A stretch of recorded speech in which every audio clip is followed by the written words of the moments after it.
Ya, sebelumnya Assalamualaikum warahmatullahi wabarakatuh. Waalaikumsalam warahmatullahi Waalaikumsalam warahmatullahi wabarakatuh. wabarakatuh. Alhamdulillahirrabbilalamin. Terima kasih teman-teman. Mungkin hari ini untuk pembelajarannya kita lewat daring dulu, nggih. Karena cuaca sangat panas sekali ini. Saya tidak bisa hadir ke sekolahan, jadi kita belajarnya dari rumah saja. Baik, sebelum kita memulai pembelajaran, langkah baiknya tentu kita berdoa terlebih dahulu. Berdoa menurut agama dan kepercayaan masing-masing. Berdoa dipersilahkan.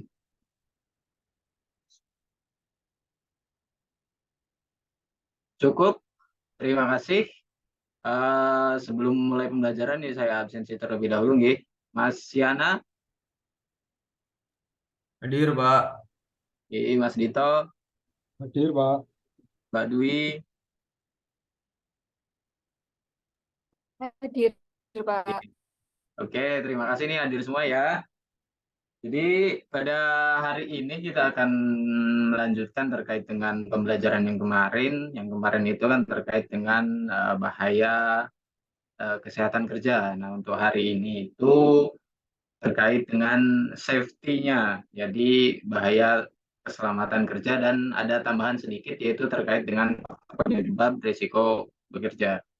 Jadi tentunya apa namanya pentingnya kita belajar terkait dengan kesehatan maupun keselamatan kerja dan faktor-faktor penyebab risiko pekerjaan itu agar tentunya nanti pada saat kita melakukan atau terjun langsung ke dunia kerja ataupun nanti pada saat kita melakukan praktek di bengkel kita sudah mengerti atau paham terkait dengan apa sih yang akan kita hadapi, resiko apa yang akan kita dapatkan. Nah, ini sedikit gambaran saja belajar dan bekerja yang aman ya terkait dengan edukasi keselamatan kerja di SMK Permesinan tentunya. Oke, teman-teman, kita langsung saja mulai ke materi yang pertama. Mohon disiapkan untuk apa namanya alat tulisnya. Silahkan yang perlu dicatat, silahkan dicatat. Nanti pun akan saya share terkait dengan PPT atau media pembelajaran yang saya tampilkan hari ini.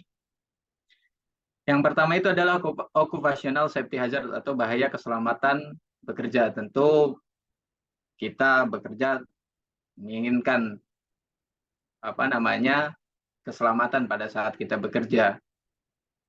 Sehingga yang pertama itu yaitu adalah mechanical hazard. Mechanical hazard adalah merupakan potensi bahaya yang berasal dari benda atau proses yang bergerak.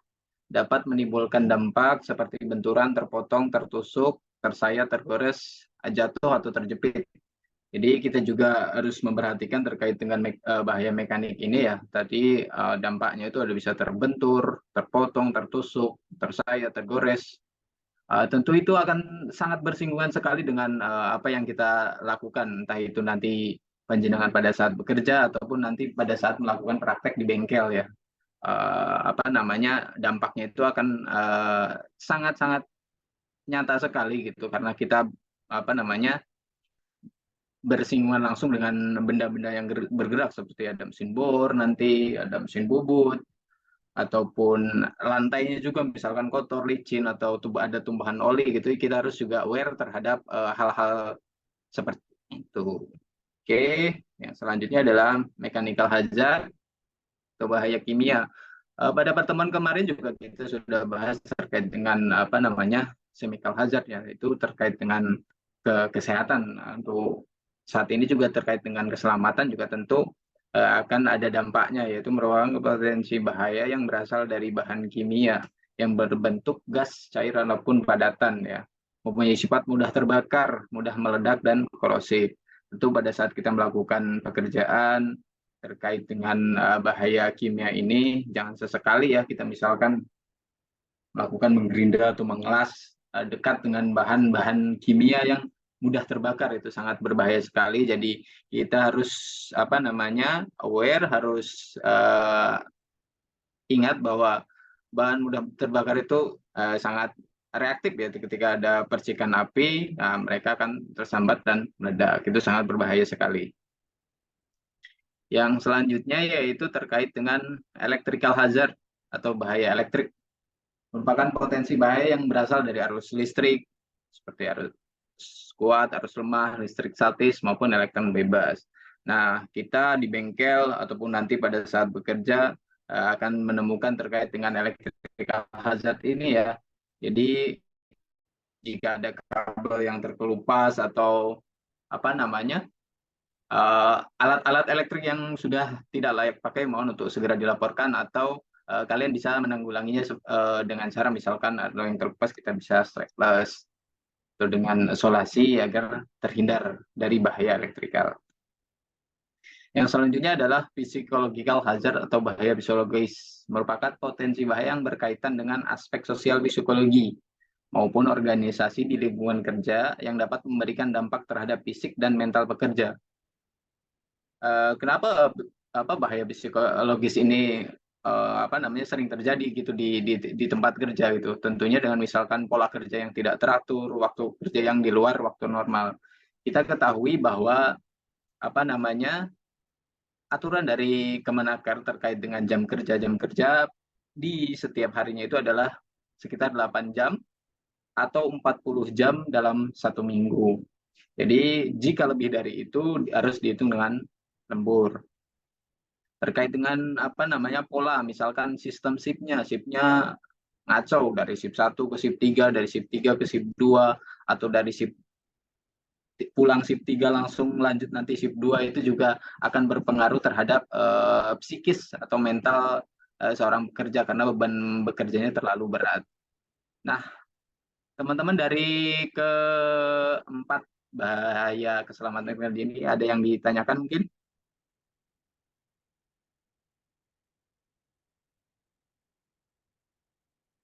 Belum, Pak. Belum ya? Oke, mungkin lanjut saja. Kalau belum, nanti kita tanyanya di akhir saja ya. Faktor penyebab risiko kerja. Atau yang pertama itu ada faktor manusia. Manusia merupakan potensi bahaya yang disebabkan oleh manusia atau pekerja, seperti human error, human factor atau perlakuan negatif, kondisi fisik lemah, mentalnya juga. Ini sangat sering terjadi ya.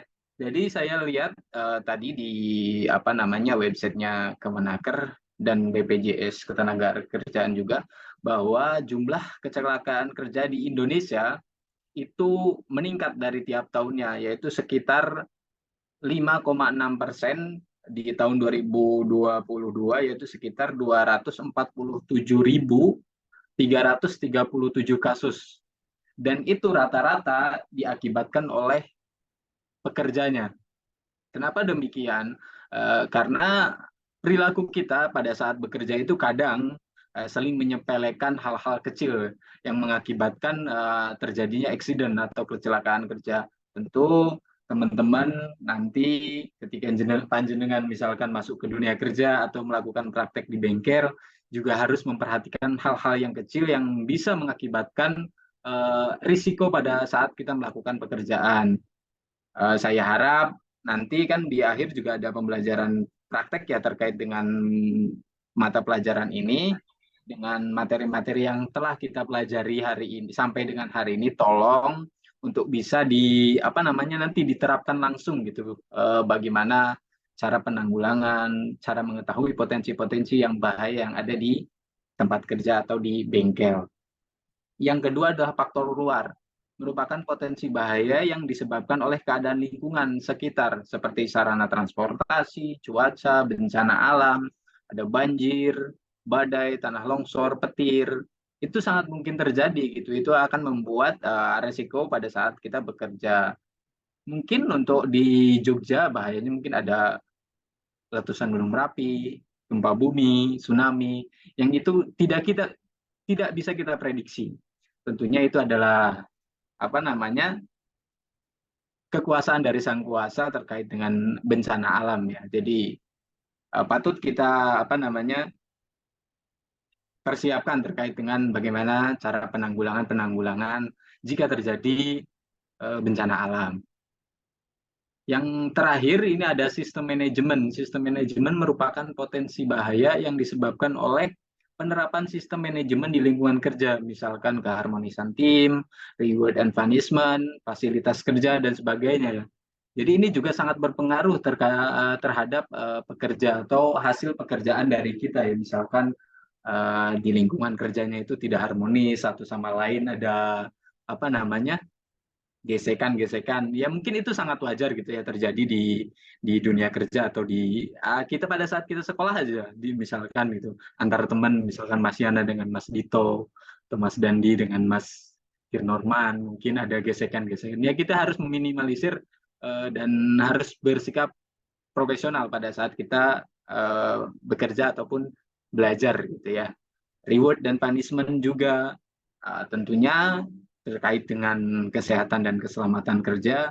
Ketika kita dalam 1 tahun kalender bekerja itu tidak ada namanya kecelakaan kerja, kita tentu harus mendapatkan sebuah reward.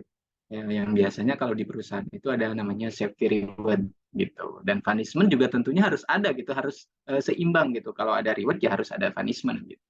Punishmentnya mungkin kalau masih bisa dibenahi atau masih apa namanya kesalahannya itu ringan, mungkin bisa dengan surat peringatan, atau mungkin yang terberatnya bisa pemutusan hubungan kerja.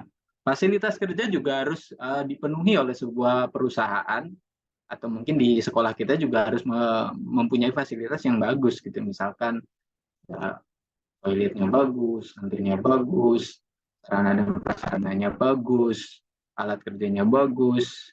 Terus apalagi kira-kira? Hmm,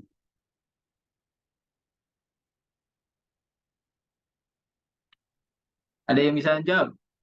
Kira-kira apalagi yang fasilitas-fasilitas yang harus ada gitu di tempat kerja atau di sebuah perusahaan gitu?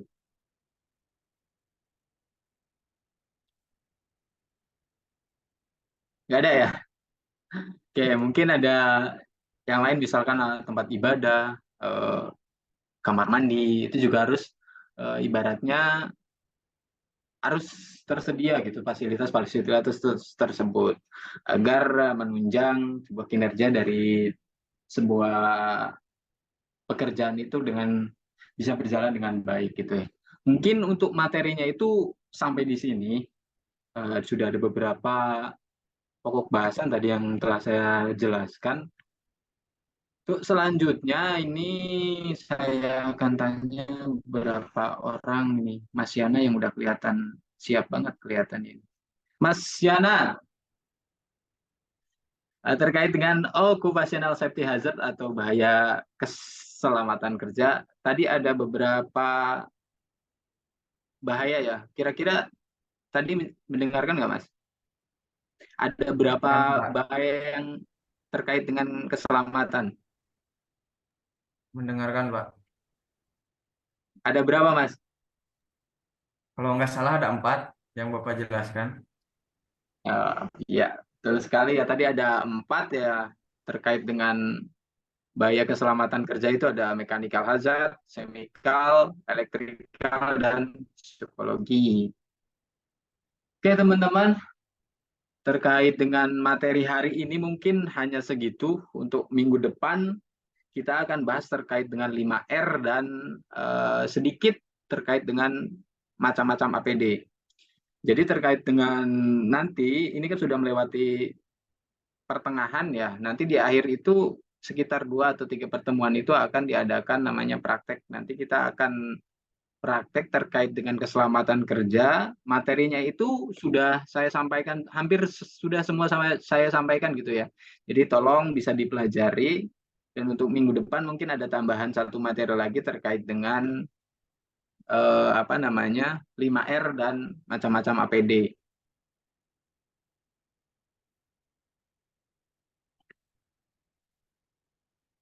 Oke, mungkin untuk pembelajaran hari ini saya cukupkan saja karena waktunya juga sudah mepet.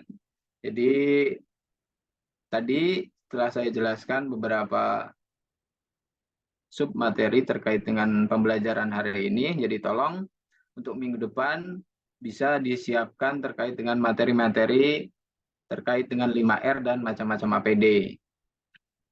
Oke, sebelum saya tutup ada pertanyaan mungkin? Oh, Pak. Cukup? Oke, sebelum mengakhiri pembelajaran pada siang hari ini, Angka baiknya kita tutup dengan doa. Doa menurut agama dan kepercayaan masing-masing. Berdoa dipersilakan. Cukup. Terima kasih untuk hari ini. Mohon maaf. Eh, Wassalamualaikum warahmatullahi wabarakatuh. Waalaikumsalam warahmatullahi wabarakatuh.